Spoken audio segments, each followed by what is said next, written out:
de partager avec nous ces initiatives. On voit qu'on n'est pas dans la projection, mais que déjà, en matière par exemple de cherté de la vie ou d'accès aux soins de santé, des efforts ont déjà été faits pour accompagner justement ce développement durable. On parle de richesse du continent africain. Monsieur le Président Assoumani, la diaspora comorienne est une richesse pour les Comores, est une force économique pour les Comores, avec des envois de fonds représentant jusqu'à 20% du PIB, bien au-delà d'ailleurs de l'aide publique au développement. Alors dites-nous, quelle stratégie vous avez mise en place pour canaliser cette contribution, ces contributions remarquables, vers des projets qui seraient structurants pour le pays? Merci beaucoup pour cette question très importante. Effectivement, vous avez parfaitement raison, madame. Les Comores, la diaspora comorienne représente à peu près 50% de la population. Nous avons une population de 800 000 habitants et la diaspora est de plus de 350. Donc ça veut dire quand même que c'est une proportion très importante par rapport à la population. Effectivement, nous sommes très fiers de cette diaspora, puisque une fois en France ou ailleurs, malgré le temps qu'ils durent là-bas, mais ils pensent à leur pays. Ils ont un patriotisme inné qui reste dans leur cœur, que partout où ils sont, ils pensent à leur pays. Effectivement, à un moment donné, ça a été ça, c'est ça, mais maintenant, on a pensé, comme vous le dites, comment capitaliser ce transfert de fonds, comme vous avez dit, ça dépasse l'aide publique au développement par rapport à nos partenaires.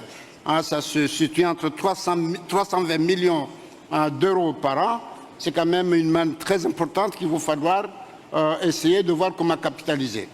Comment capitaliser pour deux choses.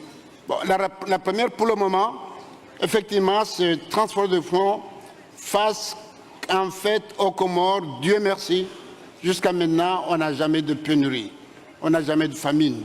Parce qu'effectivement, ça sert à la consommation. Nous, l'État, notre deal premier pour le moment, c'est de voir en fait qu'il n'y ait pas de pénurie, qu'il y ait tout ce qu'il faut pour consommer, parce qu'effectivement, avec l'apport de la diaspora, la consommation est là.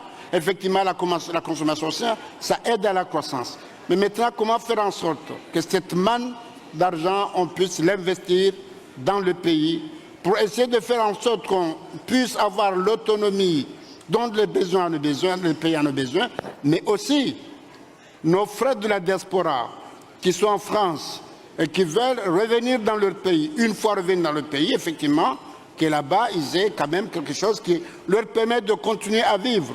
Et on sait malheureusement maintenant, comme on le savait tous, l'extrémisme qui sévit dans ces pays-là fait en sorte qu'il faut qu'on fasse en sorte que cette diaspora puisse revenir en bonne et due forme, et une fois arrivé au pays, qu'ils puissent aussi avoir des actions à faire pour l'intérêt du pays et puis aussi pour l'intérêt de leurs propres intérêts. Donc nous avons deux défis. D'abord, c'est le transfert. Comment faire en sorte pour faciliter le transfert? Là-dessus, la Banque centrale des Comores en train de travailler avec eux. Et puis aussi, on va demander des partenaires, d'ailleurs j'en ai parlé avec le président Adesina, comment on peut aider à ce que ce transfert soit un peu facile, qu'il puisse arriver à temps et que, bon, comme on sait partout, que ça ne soit pas en l'air. Donc on est en train de travailler, on a mis en place un mécanisme. Mais le deux mécanismes le plus important, c'est ça, c'est l'investissement. Comment faire en sorte que la diaspora qui transfère son argent puisse aussi faire de l'investissement local. Et là, effectivement, ce côté-là, on est un pays où tout est à refaire, tout à faire, et pays vierge, il y a tout à faire dans le cas des investissements, que ce soit des investissements routiers, infrastructures, ou bien le développement, ou même la transformation. Comme on le dit, vous l'avez tous dit ici, que l'Afrique regorge d'énormes potentialités. Malheureusement, on fait des exploitations brutes, et là, on n'y gagne rien. Alors que si on transforme sur place, valeur ajoutée, et qu'on sait que dans 10 ans, dans 20 ans, l'Afrique sera le premier marché. Donc avant d'exporter, on va consommer. Mais on va consommer, on va transformer, on va stocker, parce qu'effectivement, avec le problème climatique, des fois on a des problèmes, mais aussi encourager les investisseurs qui viennent dans nos pays, que là, ils ont de l'argent pour investir. Et le défi, ça a été dit par rapport à ça, à mes frères, que c'est la main-d'œuvre. Il va falloir qu'on travaille à cette jeunesse, qu'il soit une main-d'œuvre qualifiée. Ça peut servir au pays s'il y a un investisseur qui arrive, mais demain, si, bon, comme tout le monde veut le faire, ils vont dans un autre pays, mais ils ne vont pas être pris en otage, ils vont avoir du boulot à faire parce qu'ils ont une main-d'œuvre qualifiée. Mais aussi, le deal que nous avons, c'est qu'en Afrique, dans tous les pays africains, on a une proportion de jeunes qui dépasse les 50-60% de la population.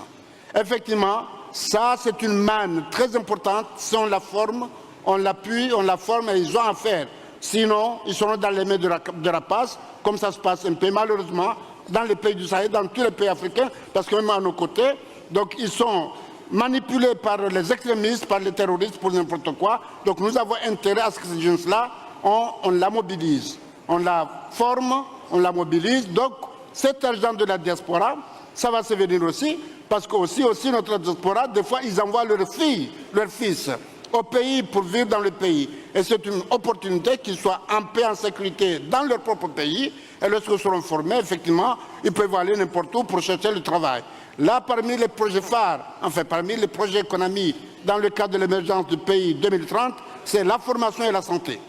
On met sur la formation pour que ces jeunes-là soient formés, soient occupés, et là, effectivement, on peut être tranquille. On peut être tranquille parce que là, ils vont travailler.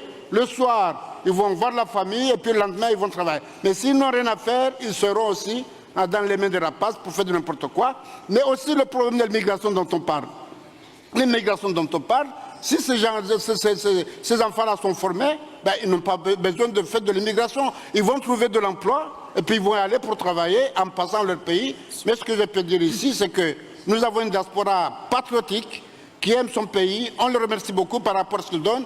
Et nous, on doit aussi capitaliser ce transfert d'argent qui dépasse l'aide publique. En tout cas, M. Adissa, on a besoin. Hein. On est en Côte d'Ivoire. Hein. Ils sont dit, trop de viande ne gâte pas la sauce. Donc même si la diaspora nous donne beaucoup d'argent, mais on a besoin de l'argent de la BAD, de la Banque mondiale. Et vous dire que la BAD est notre deuxième partenaire au développement sur le plan multilatéral. Mais l'année prochaine, il va dépasser la Banque mondiale et ce sera notre premier partenaire. Merci beaucoup, madame.